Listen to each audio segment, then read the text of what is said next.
Welcome in. It's the day after the Super Bowl. Congratulations to the Philadelphia Eagles and their fan base. With that being said, it's a great day to do a mock draft. So let's get into it. With the NFL offseason in full swing, teams are now flipping over, evaluating their rosters, preparing for free agency, and making difficult cap decisions. While major moves are still ahead, including veteran cuts and potential trades, this mock draft is going to focus on where things stand before the chaos of free agency reshapes team needs. So this projection is based on a combination of roster construction, team philosophies, and positional value, factoring in key rumors, but excluding trades for the time being for clarity. While quarterback speculation will dominate the headlines, as always, the depth of talent at offensive line, edge rusher, and defensive back could push some top-tier prospects into unexpected landing spots. As free agency unfolds and teams address roster weaknesses, certainly draft priorities will shift, but for now, this serves as a snapshot of how the first round could play out based on current needs and talent evaluation. So let's get into it.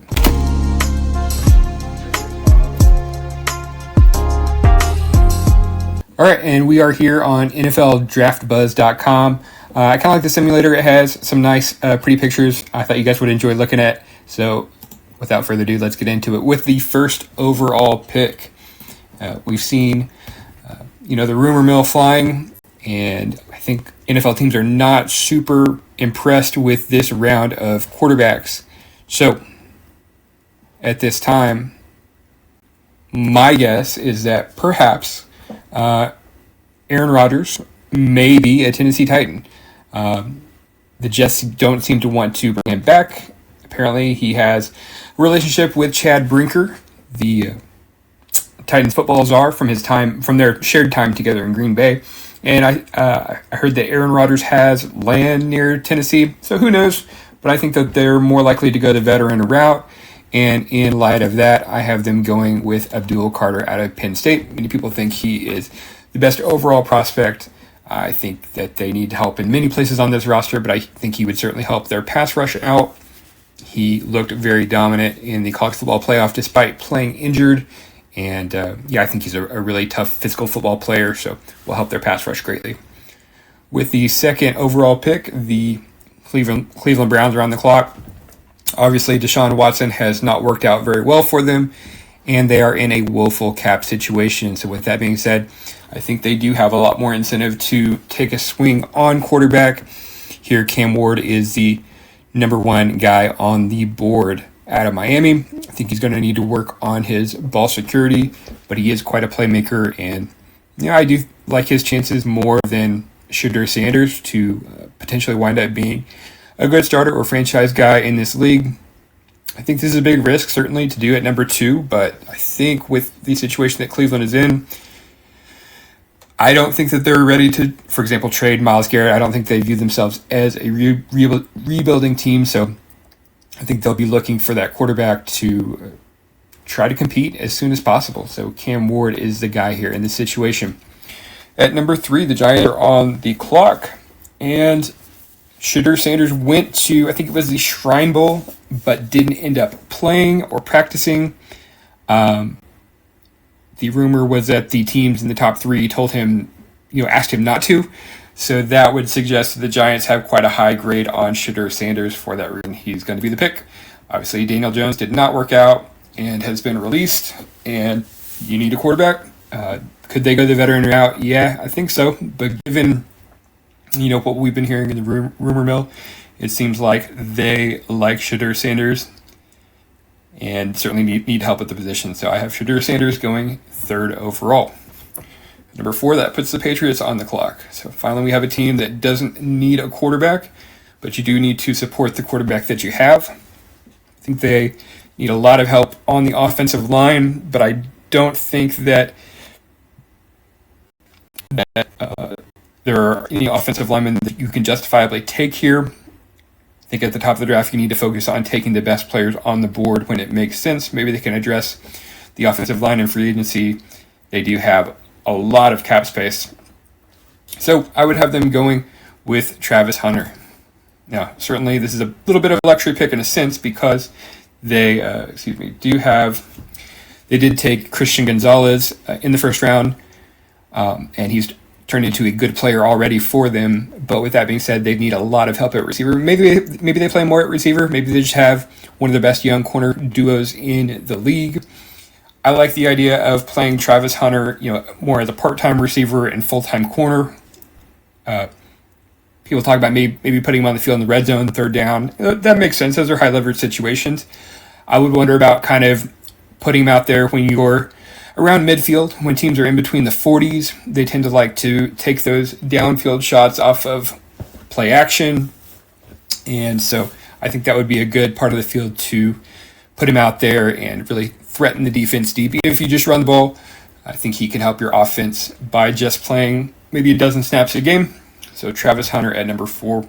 At number 5, Jacksonville Jaguars are on the clock. Again, you have a quarterback. I think there are a few ways that you could go here. I think it really comes down to probably either Mason Graham, Tedrow McMillan, or Will Johnson. And, just based on the consensus rankings, Mason Graham is generally the highest player of the three. He would fit in on their defensive line next to Eric Armstead, and with the two first-round defensive ends that they've picked up, Josh Hines-Allen and Trayvon Walker, all of a sudden you have really a pretty good front four. And you could start playing a style of defense that is more like what we saw in the Super Bowl with the Eagles playing, rushing four, playing zone coverage behind. I think the Eagles played all but 2 snaps in zone coverage and pretty much played their safeties deep an awful lot with their defensive coordinator coming over from Green Bay, Anthony Campanelli. I think that Green Bay was a team that played a lot of split safeties, 2 safeties deep. And so Graham would let them play more of that style of defense. And overall defense was the weaker side of the ball for the Jags last year. Number 6, the Vegas Raiders are on the clock. Still do that sometimes. Certainly, I think it would be justifiable for them to take Ted McMillan. I think they need help at corner, and maybe Will Johnson is the big kind of corner that Pete Carroll might like. But maybe this is a little bit of a curveball. Pete's always liked running back more than a lot of teams. He has not been afraid to spend first-round picks on running backs. I think he would love to pick up Ashton Jeanty. I happen to think the Raiders' offensive line is actually pretty good with Colton Miller, and they spent a second and third-round draft pick on offensive linemen last year. I just did a video on the Raiders as well, but I think that Ashton Jeanty would jumpstart this team. We'll have to see if they go with a veteran quarterback. I think here picking 6th, that's going to be the safest thing for them to do, is pick up some sort of veteran to go into the draft. But Jeanty would give them a certain amount of electricity on the offensive side. And between him, Brock Bowers, you've got Jacoby Myers, who had 1,000 yards at receiver. Yeah, I think Ashton Jeanty makes a lot of sense. And although I don't love taking running backs in the first round, for a really good player like this, I would get it. So, number 6, Ashton Jeanty to the Raiders. At number 7, the Jets are on the board. Again, the news over the weekend was that they are planning to move on from Aaron Rodgers. And given that, have to think that they're going to be moving on from Devontae Adams and probably Alan Lazard as well. So the receiver room could look a lot different. You've got Garrett Wilson in tow. You've certainly got issues on defense that you could address. You could, again, take Will Johnson to play across from Sauce Gardner, with DJ Reed being a free agent. But all in all, I like Ted McMillan here. Yes, it kind of gives you 2 number 1 receivers, but that's not a huge problem, I don't think. They don't really have much at tight end, so having 2 good receivers is awfully appealing. And Ted McMillan is a guy that, I probably fell in love with a little bit extra early in the college football season, as he had big performances against some kind of powder puff defenses. But with that being said, he's a guy, he's big, he's fast. I think he's going to run well at the combine, better than what a lot of people think. So we'll see, but I think he's an outstanding playmaker. He had 1 less missed tackle than Travis Hunter did this past year, and is underrated in his elusiveness after the catch. I think he's a better separator than people give him credit for. I like Ted McMillan an awful lot. I think he's probably better than the 7th player in the draft, so I think he would help the Jets a lot to transition out of the Aaron Rodgers era to whoever their quarterback may be. Number 8, The Carolina Panthers are on the clock, and no bones about it. This was one of the worst defenses in the league a year ago. So I have them taking Will Johnson to play corner across from J.C. Horn. Now, Mike Jackson played pretty well for them at cornerback 2 last year, but even if they choose to re-sign him, he is a pending free agent.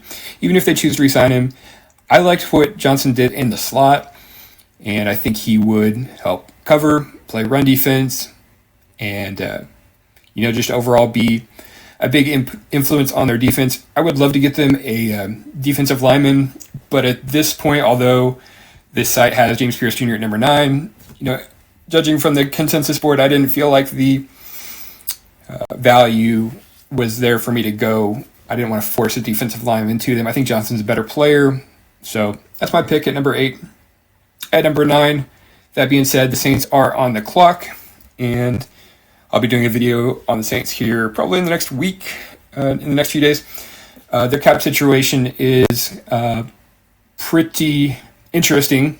They are many millions of dollars over the cap and are going to have to make some moves and restructure some contracts to get into position to be able to do a little bit of business, maybe re-sign 1 or 2 players or sign 1 or 2 free agents and then sign their draft classes. It's going to be a long road for them this offseason.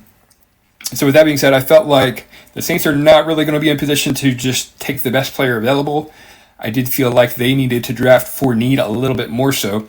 So all that to explain why I chose to give them a defensive lineman and someone who's higher on the consensus board than what this site has. Micah Williams is a defensive end from Georgia, 265 pounds. He's got good size, which the Saints tend to like. On the edge, Cameron Jordan is getting on up there in years.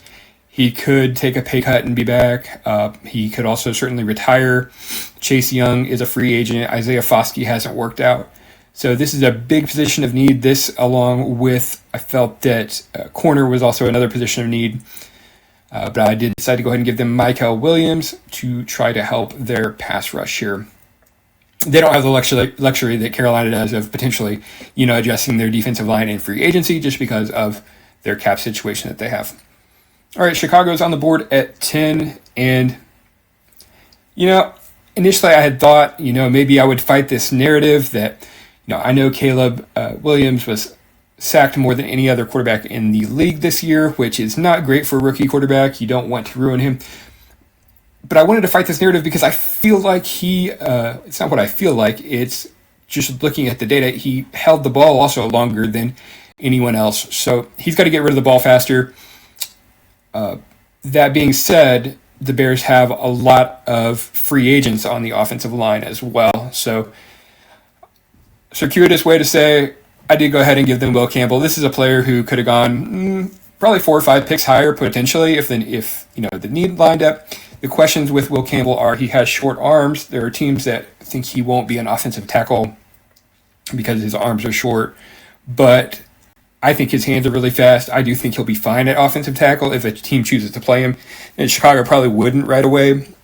There are people that actually think he could play center and all sorts of stuff. He's a real cerebral player, but whether it's guard, center, whether they eventually make a spot for him at tackle, kick someone inside, whatever it is, I do think he would help their offensive line. And they have, again, 3 free agents on the interior. So a little bit of a tough pick for me because I don't typically like to take interior offensive linemen this high.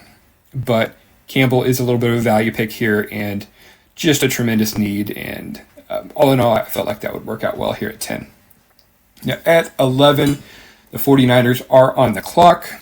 And Colt McKivitz played well for them at right tackle, but he is a free agent. Trent Williams is, probably 35, 36 now, probably going to be 36 next year. And Kelvin Banks is staring them in the face here on the board, so I decided to go with him.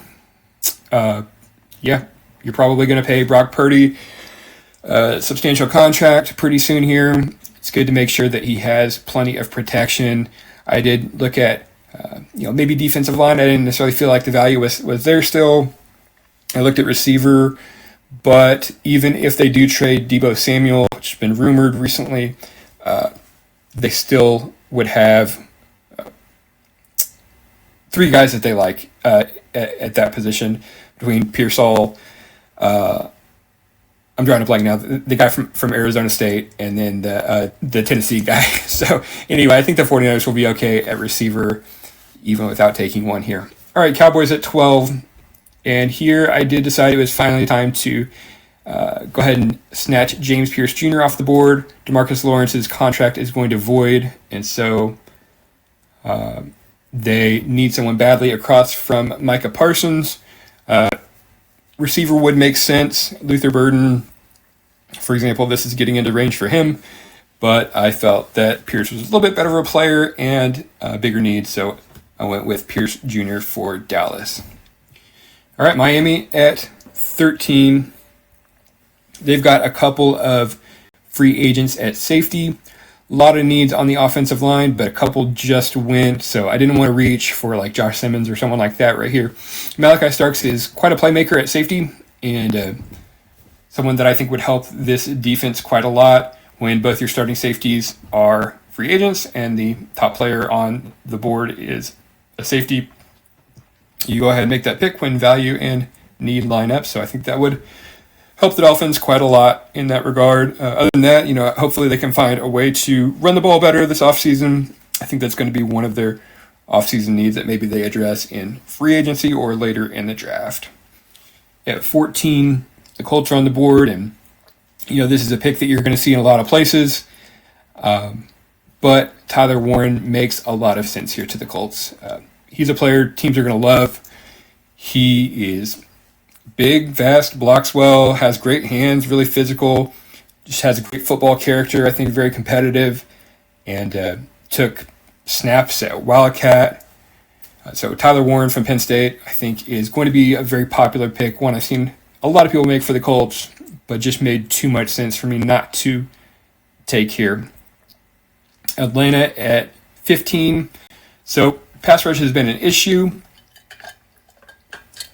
Ever since they decided to go quarterback last year in the first round. They did trade for Matthew Judon, but didn't really do enough to make their defense, adequate at rushing the passer. So still a big need for them. And Jalen Walker is one of the best players on the board. I have him a little bit higher than this board does, but Jalen Walker, some teams will have as a linebacker, some will have as an edge rusher. Thinking of now they have, and I'm blanking on the name of the coach who was the interim coach for the Jets, Jeff Ulbrich, is the defensive coordinator in Atlanta now. This would be an undersized guy, kind of like they've had Bryce Huff and Hassan Reddick over the past couple years, but kind of an undersized edge guy who could play some off-ball linebacker as well, a spot where they also could use help. Jalen Walker, I think, would be a really good piece for their front seven, regardless of where they choose to play him. Reports are that he's a really good leader in the Georgia program, and I just always enjoy. I think it's hard to quantify the value of a guy who's versatile enough to help you at two spots. It's just hard to adequately appreciate what that guy brings to the table. So anyway, Jalen Walker is a very interesting guy, and I think would help them here. All right, at 16, the Arizona Cardinals are on the board. Ironically, the team that has probably taken the most kind of hybrid linebackers over the last few years. Think about Isaiah Simmons and Zaven Collins, and just talked about Hassan Reddick. But the Cardinals at 16, so they went defensive line last year, and I still think they need a lot of help in that area. Shamar Stewart is a guy who could be a little bit of an interior or edge player, would help their pass rush in either case, help their run defense as well. A guy who hasn't been overly productive in college, but gives you a good ball of clay to mold into a guy who could play in any sort of front in various different alignments. Shamar Stewart from Texas A&M to the Cardinals at 16. At 17, the Bengals are on the board, and you have to think that they would like to find a way to help their defense out. Unfortunately, a couple of front seven players went. 4 out of the last 5 picks were on the defensive side of the ball. So that makes it a little bit tough. Now, on the other hand, they need defensive help, and I expect most of the picks to be on that side of the ball. But they also are going to they've had issues protecting Joe Burrow and have lost whole years to not protecting him properly. So as a result, I have to wonder if they would look at someone like Tyler Booker. I have said that I don't love taking interior offensive linemen in the first round. With that being said, we're getting to the point now in the mid-first where Booker is arguably one of the better players left on the board, and the Bengals did not get good play at all from the interior of their offensive line. Tyler Booker would give them another piece to help Burrow's protection, and they can go ahead and address defense with their remaining picks in the draft. Here at 18, the Seahawks are another team that did not get very good interior protection for Geno Smith. Now, they do have a couple of tackles they like, and the best offensive linemen on the board are basically tackles. But I did go ahead and give them Josh Simmons. I think they could play him at right tackle. They could shuffle things around. And they're just such a big need. They had a lot of injuries last year on the offensive line. Every time I watched them, it seemed like Geno was playing hero ball and Kenneth Walker had no running room. And I don't know that Walker fell off.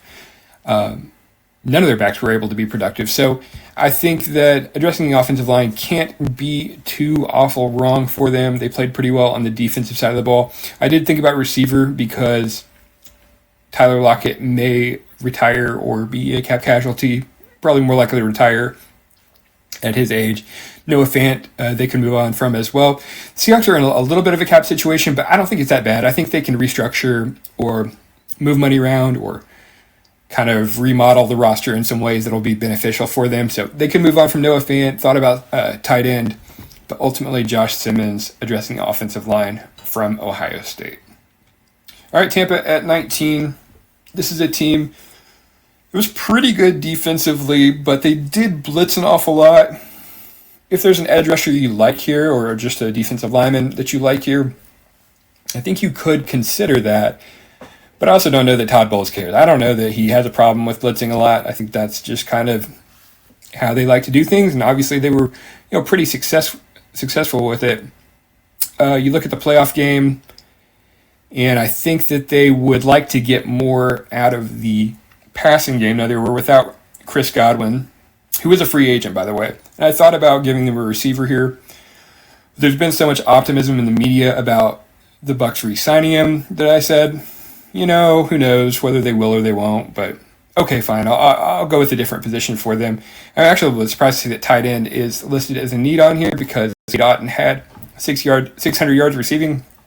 But he just isn't really an electric guy. Colston Loveland, I think, has a much higher ceiling at the position. Could help Baker Mayfield out a lot. Some people think he's more of a big slot, maybe only ever an average blocker at tight end. But let's face it, if you're going to get taken in the first round and get paid in the NFL, it's going to be because you're a receiving tight end. And that's what Colston Loveland profiles as someone who could be more productive for you as a receiver. And even if you do resign Chris Godwin, could be a good complement to Godwin and Evans going into the future. So on to pick 20. Broncos are on the clock. You've got Cortland Sutton. You traded away Jerry Jeudy. You've got Marvin Mims, who I kind of like as that 3rd/4th receiver, wherever he fits in there. But I absolutely think that Luther Burden would help out your offense greatly. Bo Nix, by all means, exceeded most people's expectations in year one, leading them to the playoffs. The offensive line was pretty good. The defense was really good last year.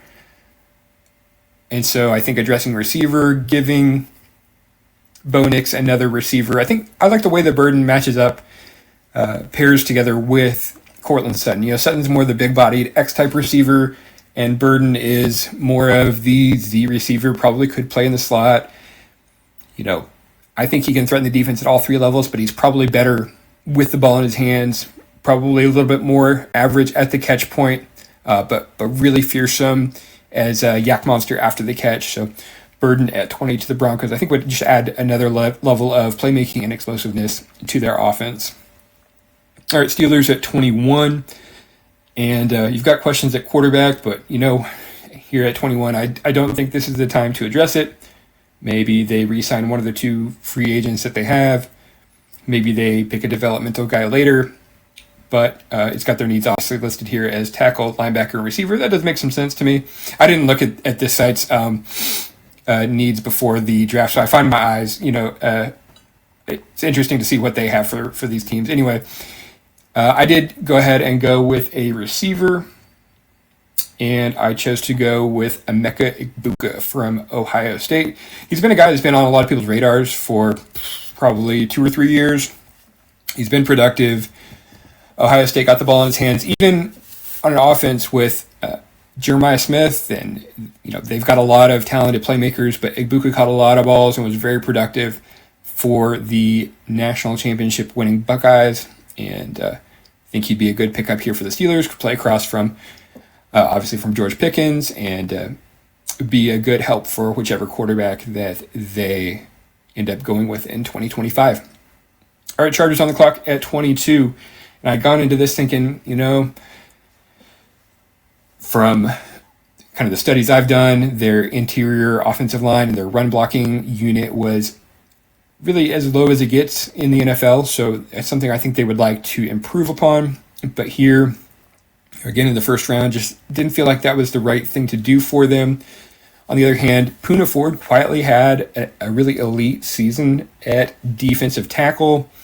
And he is a free agent currently, so I think that's a spot where they would like to address. Additionally, Khalil Mack is a free agent. Joey Bosa could be a cap casualty. Tui Tuipulotu was a nice mid-round pickup, but you could go for an edge guy if you prefer.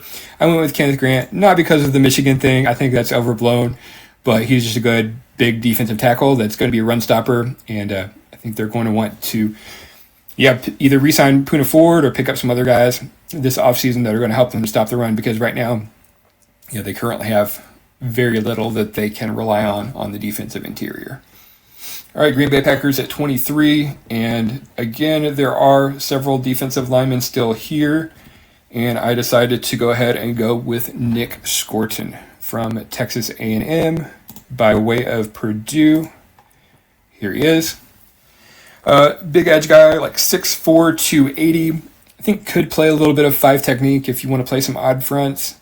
It would be like a 3-4 defensive end, but has some versatility where he can line up. Really pretty well polished. I think may not end up being the best athletic tester, but he's played in different schools, different conferences, been productive, showing off different pass rushing moves, and I think people are going to look at him and just say, well, maybe the testing isn't elite, but he's just a good football player and someone that I think would help any team. So Nick Scorton here at 23 to the Green Bay Packers. At 24, Vikings are on the clock. The defense was very good last year. I was surprised to see how many free agents they had on that side of the ball. So I think they could address, interior or edge defensive line. I think they could address corner. Obviously you're going to have a rookie quarterback in the mix. The interior offensive line doesn't look that good. They've also got running back listed on here. Yeah, that makes sense as well because Aaron Jones is a free agent and there's not much else, but hopefully you can pick that up later here. I went with a corner for them. Byron Murphy may get paid more than any other free agent on the market, or certainly any other DB on the market. But Benjamin Morrison, I had tops on the consensus big board. I definitely think corner makes a lot of sense for them. And they're going to need someone out there to be able to hold up when they want to blitz, as Brian Flores has run a very aggressive defense there in Minnesota to good effect. At 25, the Houston Texans are on the clock, and I really thought that their offensive line issues derailed their season, ultimately led to some regression from C.J. Stroud. To be fair, along with the injuries that they had at receiver, including a pretty bad injury for Tank Dell. Hopefully he can come back and return to his same level of play in the future. But for the time being, felt like addressing the offensive line would be the best thing to do here. And Armand Mambu is going to be the pick. So he is like 6'3", but he has pretty long arms, so I do think he could play tackle. He's played more right tackle in college and would be a good bookend there across from Laramie Tunsil. give C.J. Stroud some good protection, give Joe Mixon some good run blocking, and allow them to get back to offensive success. A sneaky need, I've been talking with some of my Texans friends. I really do think they'd probably like to find help on the defensive interior. So if they can't get value at offensive line here, I would look for that as well. But Armand Mimbu here at 25 to the Texans. And by the way, this guy's been a high riser through the Senior Bowl, and I think will remain as such through the Combine. Could go in the 10 to 15 range, so good value pick here as well for them. All right, Rams at 26, and their left tackle is a free agent, Alaric Jackson. So I am going to give them offensive tackle Josh Connerly from Oregon. Some people have him as, maybe he's a finesse guy because he got bull rushed at the Senior Bowl by Mike Green. Okay, fair enough. But he's also a very good pass blocker, and he is a left tackle, which the Rams badly need. And I think getting him here at 26, I think Connerly is a better player than this. I think he, should go in the top half of the round. But this is about where he ends up on the consensus boards. And I think he would help the Rams quite a lot. Matt Stafford needs good protection to be productive from the pocket. And so Connerly here at 26 would help the Rams with that. All right, Ravens at 27. And full disclosure, I am a Ravens fan. Now, Ronnie Stanley is a free agent, as is Patrick McCarry on the offensive line. So I know that they would like to get help there as things stand today. Obviously, again, free agency can change these things, but with a couple going off the board just before this, value just is not there to take one, and the secondary is also a need. So Marlon Humphrey is getting old. They did take Nate Wiggins and Kyle Hamilton recently, but Brandon Stevens is a free agent. They actually brought in Tre'Davious White and played him a decent amount of snaps down the stretch, so that's a good sign that they could use some help. Marcus Williams at safety was a big signing a couple years ago. I don't know what happened. The bottom fell out with him. He was ineffective, got benched, and will almost surely be cut this offseason. Ardarius Washington stepped into that starting spot at safety, but he is a free agent as well. So all of that to say that the Ravens need help at safety for sure, and probably corner as well. You would kind of like to be able to play Kyle Hamilton in the slot if you can. The Ravens have liked defensive backs who are versatile, who can play some different roles. It probably looks a little bit goofy here because Jahdae Barron is way the best player on the board on this site, but I swear, I'm trying to be impartial here. Barron's more like 25 to 30 on the consensus boards, but he is a player who's played outside corner, slot corner, deep safety, and has the kind of versatility that I definitely think the Ravens would snap up if he was here at 27. And I think that could be the case. The NFL has looked at guys like Cooper DeJean, had a pick six in the Super Bowl last night, right? Brian Branch a couple years ago was a very good player, still is a very good player. Some of these guys that have played some slot corner, it seems like the NFL has made the mistake of looking at these guys and going, oh, he's just a slot corner. And that position used to be a part-time player. That used to be a guy that's just going to play third downs for you. He's almost like a specialist. Well, nowadays, every team is in a base 4-2-5 defense. Literally, pretty much every team is base 4-2-5. So your nickel corner is a starter. So can we get away from thinking that these guys are significantly less valued than outside corners? Anyway, Barron has the skill set to play all over the place, and the Ravens would love to get him here at 27.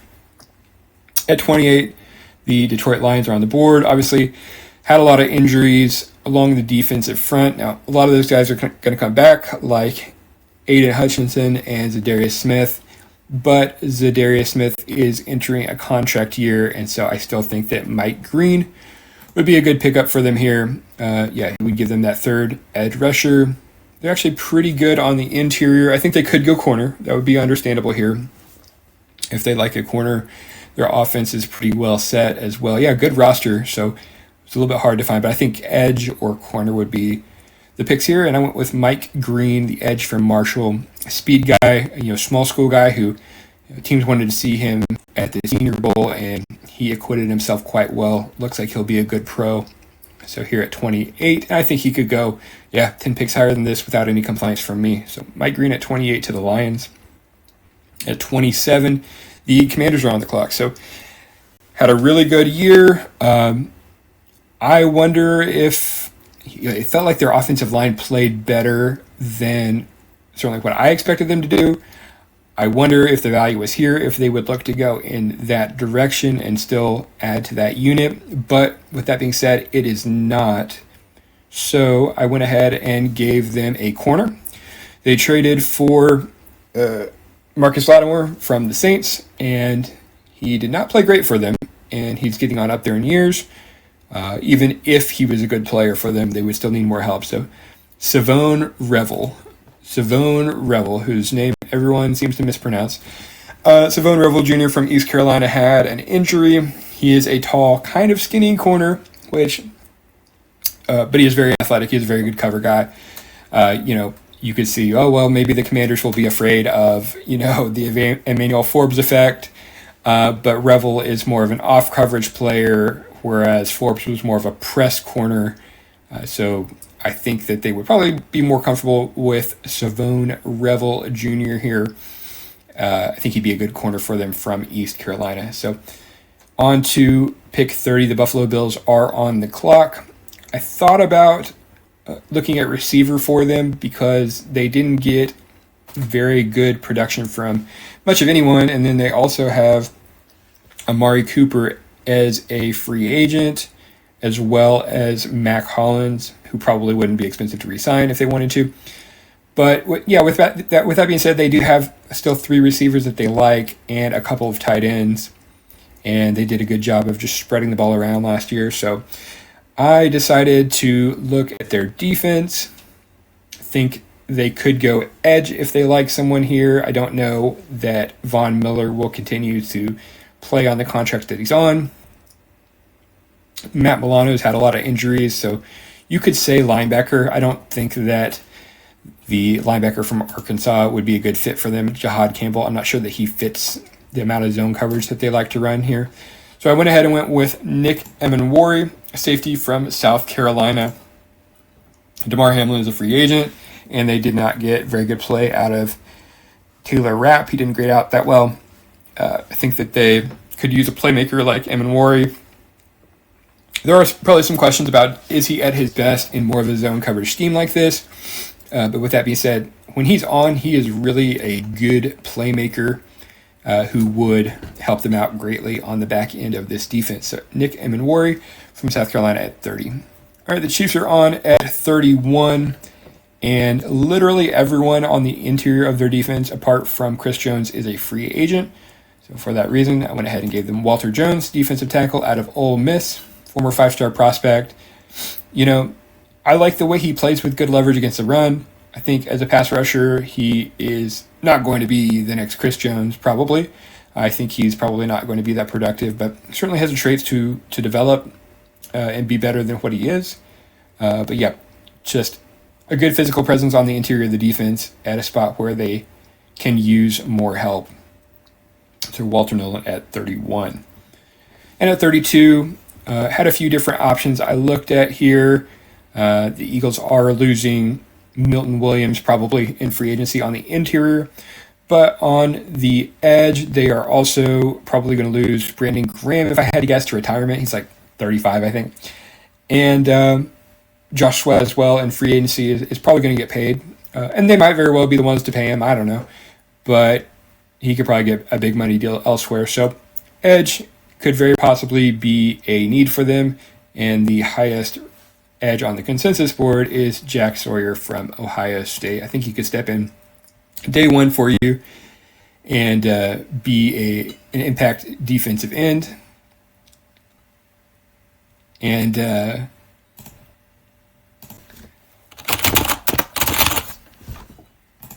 let's see if we can go ahead and take a look at our work here.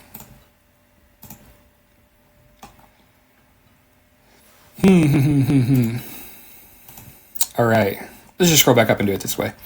At number 1, we have Abdul Carter from Penn State, edge to the Titans. At number 2, quarterback Cam Ward to the Browns. At number 3, quarterback Shadur Sanders to the Giants. At number 4, Travis Hunter, perimeter player, corner/receiver to the Patriots. At number 5, Mason Graham, defensive tackle to the Jaguars. At number 6, running back Ashton Genty to the Vegas Raiders. At number 7, wide receiver Tedero McMillan to the New York Jets. At number 8, corner Will Johnson to the Carolina Panthers. At number 9, Michael Williams, defensive end to the New Orleans Saints. At number 10, offensive lineman Will Campbell to the Chicago Bears. At number 11, offensive lineman Kelvin Banks Jr. to the San Francisco 49ers. At number 12, James Pierce Jr., edge to the Dallas Cowboys. At number 13, the Miami Dolphins took safety Malachi Starks out of Georgia. At number 14, the Indianapolis Colts took tight end Tyler Warren out of Penn State. 15, the Falcons took Jalen Walker, linebacker / edge out of Georgia. Number 16, the Cardinals took defensive lineman Shamar Stewart out of Texas A&M. Number 17, Bengals took guard Tyler Booker out of Alabama. Number 18, the Seattle Seahawks took offensive lineman Josh Simmons out of Ohio State. Number 19, the Tampa Bay Buccaneers took Colston Loveland, tight end from Michigan. At number 20, the Denver Broncos took wide receiver Luther Burden III, wide receiver out of Missouri. Number 21, the Pittsburgh Steelers took wide receiver Emeka Egbuka out of Ohio State. 22, LA Chargers took defensive lineman Kenneth Grant out of Michigan. Number 23, the Green Bay Packers took defensive lineman Nick Squirton out of Texas A&M. Number 24, the Minnesota Vikings took corner Benjamin Morrison out of Notre Dame. Number 25, the Houston Texans took offensive lineman Armand Membu out of Missouri. Number 26, the LA Rams took offensive tackle Josh Connerly Jr. from Oregon. Number 27, the Baltimore Ravens took defensive back Jahdae Barron from Texas. Number 28, the Detroit Lions took edge rusher Mike Green from Marshall. 29, Washington Commanders took corner Savone Revel from East Carolina. 30, Buffalo Bills took Nick Emenwari, safety from South Carolina. 31, Kansas City Chiefs took defensive tackle Walter Nolan from Ole Miss. And 32, the Philadelphia Eagles took edge rusher Jack Sawyer from Ohio State. So thanks for rocking with me. Again, this first mock draft was no trades. Hopefully you enjoyed it. Let me know what you thought of the picks. Did I do well by your team? Did I make some ridiculous out of left field pick? As you know, these draft needs are still very much in flux, but be interested to know what you hear. So let me know in the comments if you enjoyed the content. Be sure to like and subscribe. Next mock will probably be in a week or two. We'll let some rumors come out, let some news come out, and we'll go ahead and start doing some mocks with trades in the future. So with that being said, guys, be sure to check out my other content, the offseason previews I have for these teams, and I'll catch you in the next one. Thank you.